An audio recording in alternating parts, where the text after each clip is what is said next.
alla presentazione di Indipendenza Veneta a Monselice. Questa sera cercheremo di condividere il percorso posto da noi in atto fino adesso e tratteremo tutte le cose più interessanti riguardo il referendum per l'indipendenza del Veneto.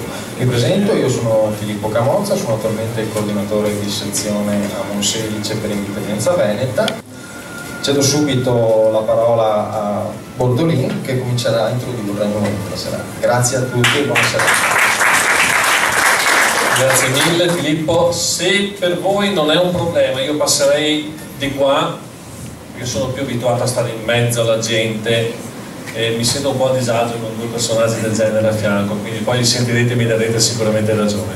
Buonasera a tutti, sono Pietro Bordolin, sono un imprenditore, mai fatto politica, non dovrei essere qui perché avevo deciso, come tanti hanno fatto e tantissimi hanno pensato, di andarmene dal Veneto, perché ho una bambina di 4 anni e non voglio che cresca in questo sistema.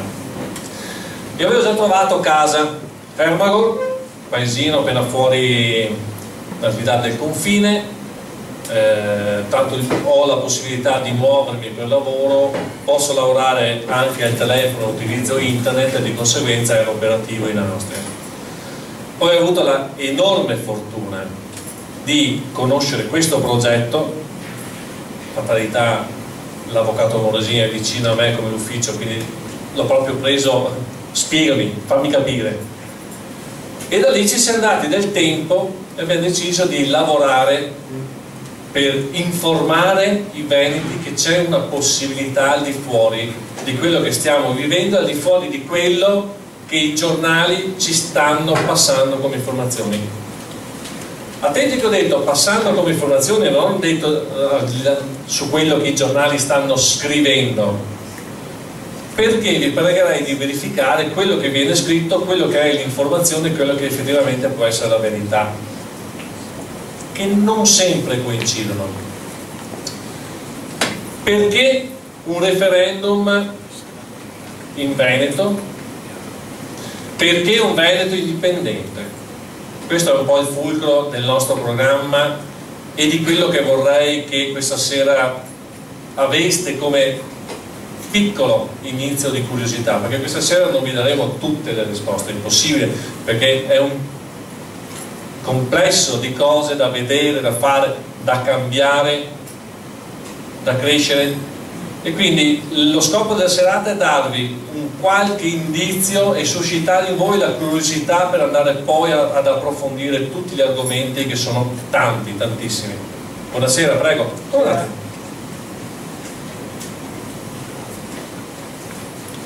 Lasciatemi fare un piccolo sondaggio, anzi 2 sondaggi. Chi di voi non ha mai visto una presentazione di Indipendenza Veneta prima di questa sera? Mi alza la mano per cortesia. Siete la migliore delle sale che si possa pensare. Meraviglioso.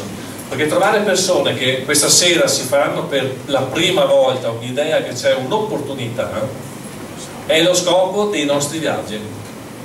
Perché lo scopo dei nostri viaggi è informare i veneti, intesi come persone che qui vivono, abitano e lavorano, quindi non solo quelli che hanno il cognome che finisce Perino o quant'altro, perché per noi una cosa che diciamo subito: Veneto è chi Veneto fa. Non sentirete durante la serata nessuno di noi parlare contro qualcosa o contro qualcuno. Amiamo l'Italia, come spesso dice l'avvocato Morosini, turisticamente, ma non è il nostro paese, non è la nostra nazione, non è mai stata. E se arriviamo alla fine della serata, che vi avrò messo io e i miei colleghi di serata un po' di curiosità nell'andarvi ad informare, perché viviamo in un'era che è fantastica, dove possiamo veramente avere delle informazioni in pochissimo tempo e farci anche una nostra idea. Sarà sbagliata, sarà giusta, ma è nostra e vale. Quindi il primo motivo: siamo un popolo. Perché se fosse soltanto un motivo economico sarebbe un pochettino deprimente. Vogliamo toglierci perché economicamente da soli stiamo meglio.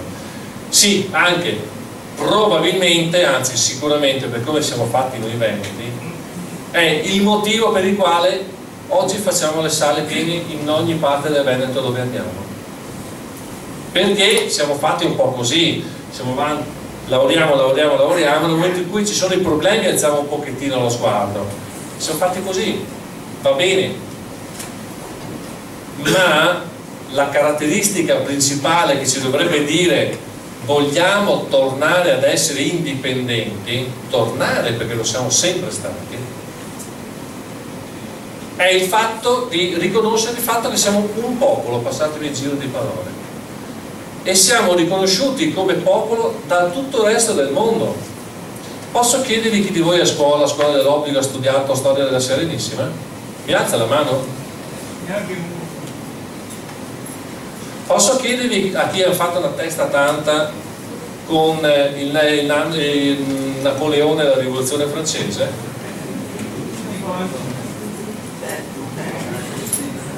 Allora, lo sapete che in Dalmazia alla scuola dell'obbligo si studia storia della Serenissima 18 ore al mese? In Dalmazia! Ma 18 ore al mese, se non c'era niente da studiare, cosa studiano sti poveri ragazzi? Sempre le stesse cose? O forse c'è una storia della Serenissima enorme e che merita di essere studiata? Siamo un popolo perché lo siamo sempre stati riconosciuti. Viaggiatore greco 200 anni prima di Cristo. I Veneti sono un popolo simile ai Celti, ma con la loro lingua, non dialetto. Vi racconto una piccola cosa che mi è successa un mese e mezzo fa, buffissima. Io sto aprendo un business, un lavoro in Slovenia. Non è che vado, c'è proprio un'azienda lì che poi... E mi arriva un contatto da parte di un amico di uno sloveno, Radic, comunque proprio sloveno anche come cognome. Lo chiamo al telefono per fissare un incontro, per fare due chiacchiere, e gli faccio: parla italiano? Poco. Inglese? Just a little. Madonna, in che lingua sei? Che io parlo sto uomo adesso? Parla della nostra, parla istriano.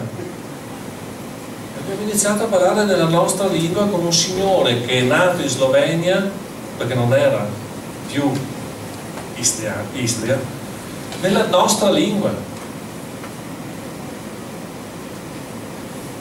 Quindi siamo un popolo, lo stesso Giulio Cesare diceva, il popolo veneto,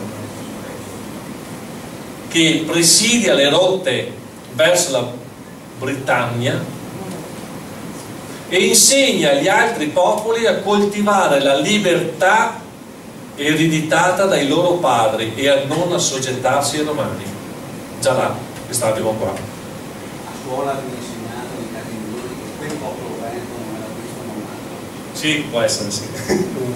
Perché il popolo veneto poi ha lasciato pezzettini parecchio in giro, perché si è mosso parecchio.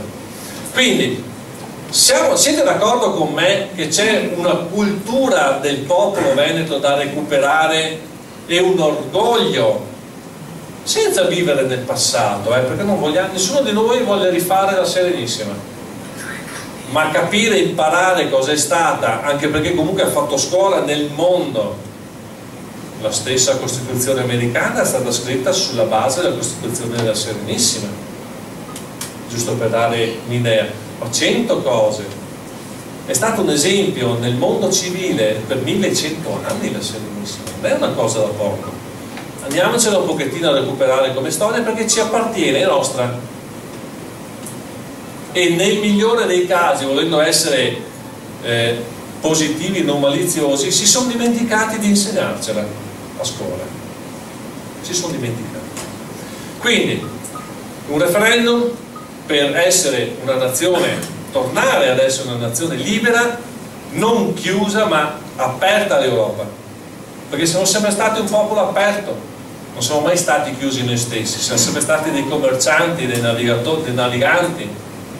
Quindi chi dice ma vi volete chiudere all'interno del Veneto, chiudere lì piccolini, non sa di cosa stiamo parlando, non siamo mai stati chiusi, non inizieremo adesso. Forse siamo stati un pochettino legati dal sistema Italia, che un signore, vi dirò quando, diceva: il popolo italiano non è mai esistito, mai, è un assieme di popoli che per riuscire a tenere contenuti all'interno della stessa nazione si spenderanno tanti, ma tanti di quei soldi per favoritismi e apparato burocratico che ad un certo punto l'Italia imploderà. Questo signore, Proudhon, l'ha scritto nel 1862, che se ve lo andate a leggere è di un'attualità che è incredibile. Pierre Proudhon, se avete voglia lo trovate comunque in internet con enorme facilità. Quindi non siamo contro l'Italia, vogliamo però che ci venga riconosciuto uno status nostro di nazione e di popolo. Ecco perché vogliamo fare un referendum e sappiamo che il referendum sarà un sì. Poi tecnicamente spiegheranno sicuramente meglio di me tutti i passaggi sia legali che proprio pratici per arrivarci. Però la cosa importante è volerlo e capire che è un nostro diritto ed è un dovere nei confronti di chi ci ha preceduto e nei confronti di chi seguirà. Perché vedete, l'Italia è un assieme di popoli, come dicevo prima, con delle eccellenze meravigliose che sono state livellate in nome del facciamo gli italiani. Sciocco!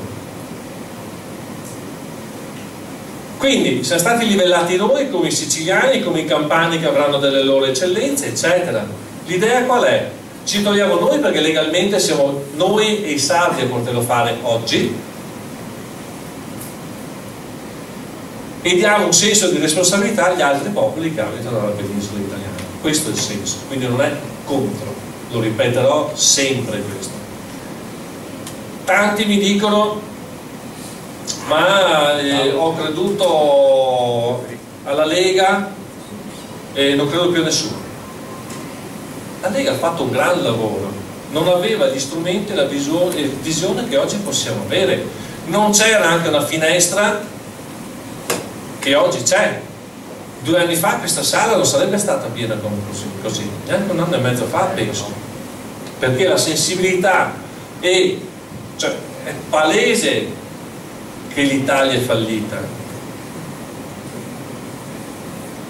Quando un'azienda come la Daimler fa dei titoli, delle obbligazioni, la Mercedes, e sui contratti italiani scrive: il contraente riceverà il premio nella valuta in vigore in corso in quel momento in Italia, vuol dire che i tedeschi sanno già che prima o dopo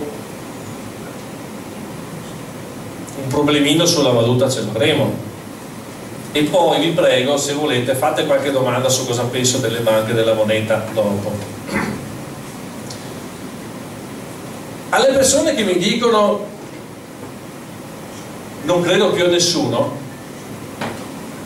faccio una domanda: chi di voi ha mai beccato una pizzeria, una pizza schifosissima e immangiabile? A voi è mai capitato? Sulle mani, dai, su, dai, è capitato a tutti.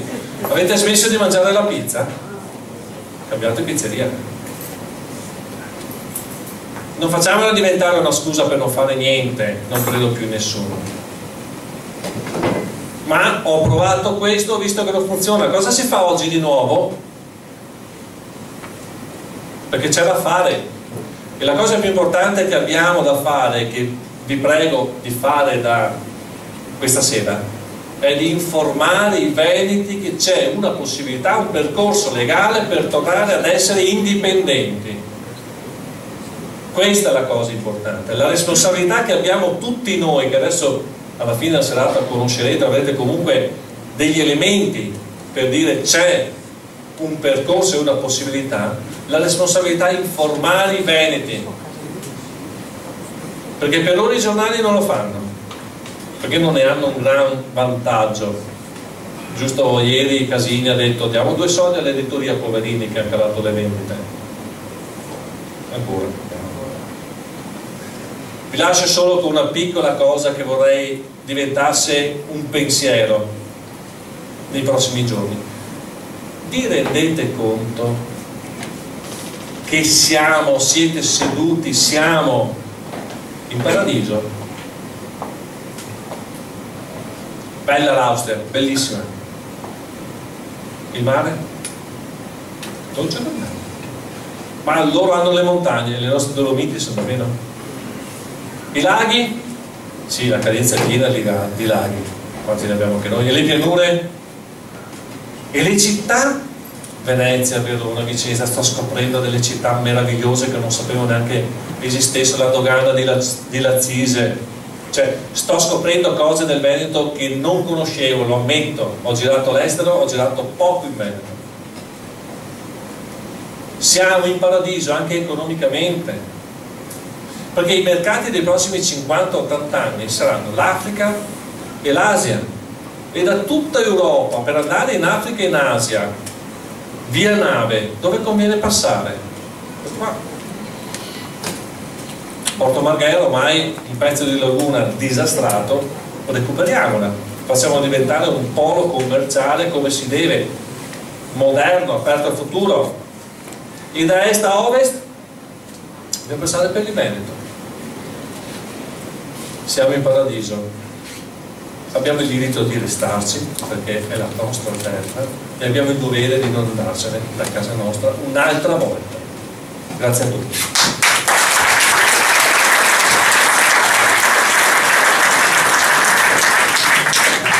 Adesso cedo la parola a Gianluca Busato.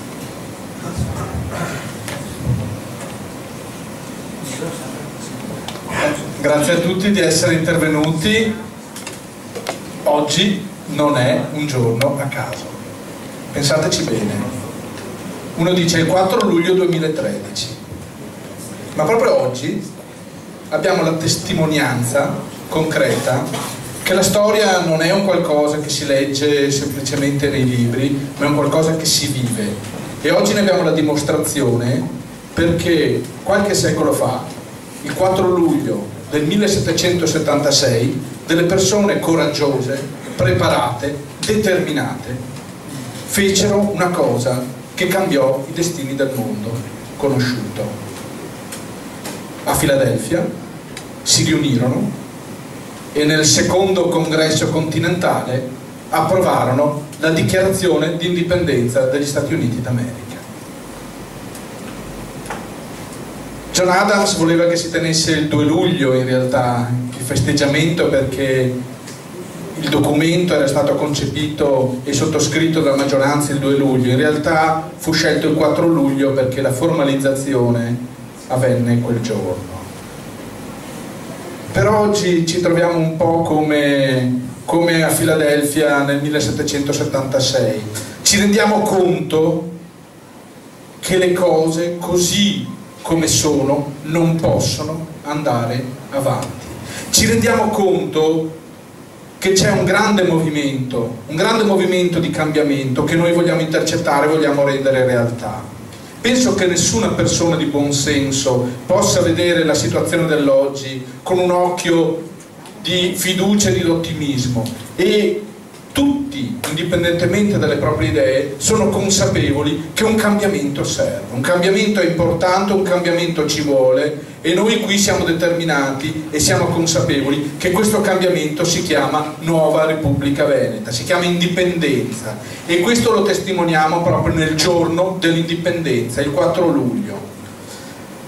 Allora, ci rendiamo conto quindi che questi processi che paiono come lontani quando noi leggiamo sui libri di storia, in realtà prendono forma dall'oggi, dai problemi del presente, dalle situazioni che noi tutti viviamo e condividiamo. Sono dei grandi processi dell'umanità che in questo caso toccano la nostra nazione veneta, che toccano il nostro Veneto, e che fanno sì che si creino delle chimiche, delle situazioni particolari per cui delle persone determinate, coraggiose, capaci si muovono con degli ideali comuni e questi ideali si chiamano indipendenza.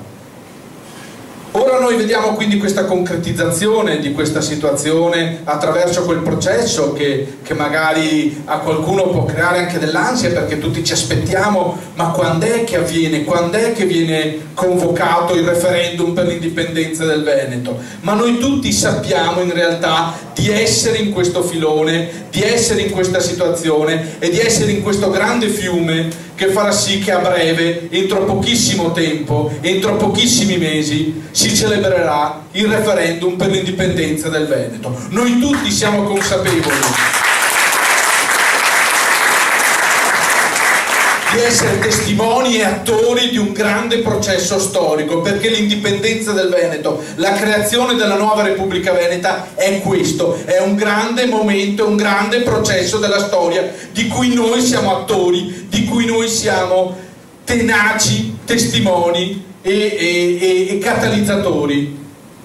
Allora capiamo anche che questo è un processo virtuoso, è un processo che nel momento in cui noi viviamo la massima preoccupazione per una situazione per la quale non vediamo una via d'uscita nell'attuale sistema della Repubblica Italiana, contemporaneamente per quel straordinario movimento della storia che a volte presenta dei corsi e dei ricorsi, no? Come ci insegnava Vico, ecco che contemporaneamente capiamo che proprio nel momento della massima preoccupazione, della massima minaccia, si apre la meravigliosa finestra, la straordinaria finestra della grande opportunità della nostra indipendenza.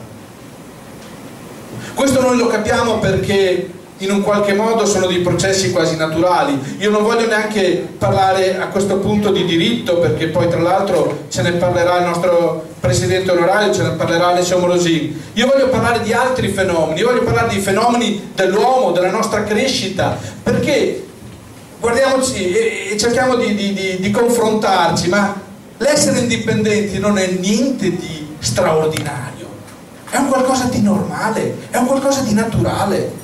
Provate a pensare a quella giovane donna, a quel giovane uomo che nel corso della propria vita ad un certo punto si rende conto che vuole e deve dar vita a un progetto proprio, un progetto di vita, vuole la propria indipendenza. C'è qualcuno tra noi in sala che forse si meraviglia del fatto che questa giovane donna, questo giovane uomo, quando arriva alla maggiore età, vuole e con tutte le sue forze cerca e conquista la propria indipendenza?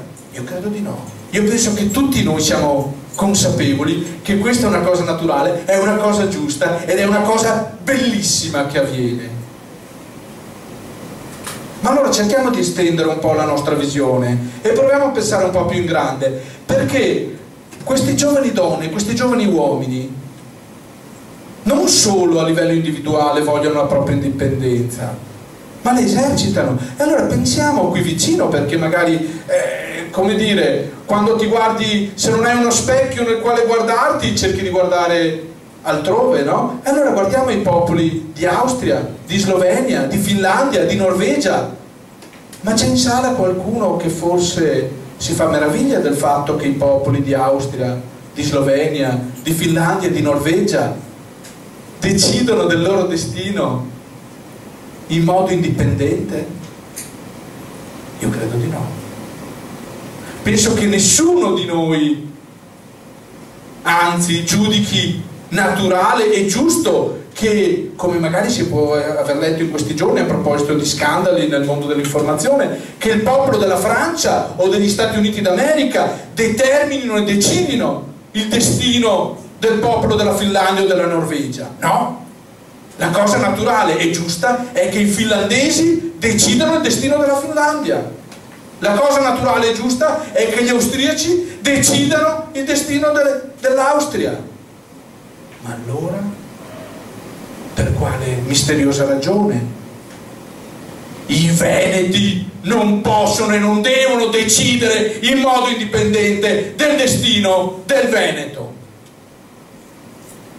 Io dico, e sono convinto che in sala tutti siano d'accordo con me, che è giusto ed è naturale che i veneti decidano il destino proprio in modo indipendente e che lo facciano principalmente decidendolo attraverso lo strumento naturale del referendum, uno strumento democratico. Questo è un puro esercizio di democrazia, è il primo esercizio di volontà indipendente che i veneti possono e devono esprimere, e su questo punto nessuno può affermare il contrario. È quindi un qualcosa di naturale, di immediato, di logico, che magari fino a quando noi ci trovavamo in una situazione di benessere o, se vogliamo, di altre priorità, perché comunque, non nascondiamocelo, la nostra operosità, la nostra laboriosità, la nostra straordinaria dedizione al lavoro aveva creato di questo territorio un esempio citato in tutto il mondo e da molti invidiato. Allora era chiaro che in quel momento magari questo, che è un aspetto naturale, poteva non essere prioritario. Ma oggi, nel momento in cui i nostri figli non trovano una meta nella loro terra naturale, una meta dove realizzare le proprie aspettative di vita, nel momento in cui le donne e gli uomini adulti non riescono giorno dopo giorno sempre di più a realizzare il loro progetto di vita, e non per colpa loro, e nel momento in cui i nostri anziani, nel momento più straordinario, più bello della vita, quello in cui non c'è bisogno di avere il consenso di nessuno e si può capitalizzare il frutto del proprio lavoro, della propria vita con serenità, nel momento in cui gli anziani si vedono di fronte un presente e un futuro prossimo in cui manca l'elemento base di quella fase di vita che è la dignità, beh, allora probabilmente in quel momento, che è questo momento, noi siamo pronti a capire che il decidere del nostro destino in modalità indipendente non è solo giusto, non è solo naturale, ma è fondamentale che avvenga nel tempo più rapido possibile.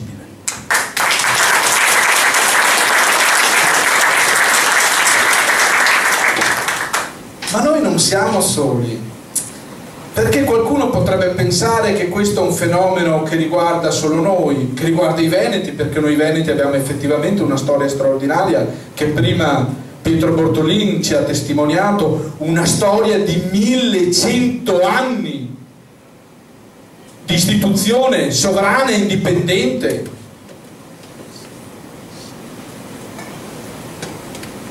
L'istituzione sovrana e indipendente statuale che è durata di più al mondo, che è durata quanto sono durate e più le civiltà più famose che noi abbiamo studiato nei libri di scuola.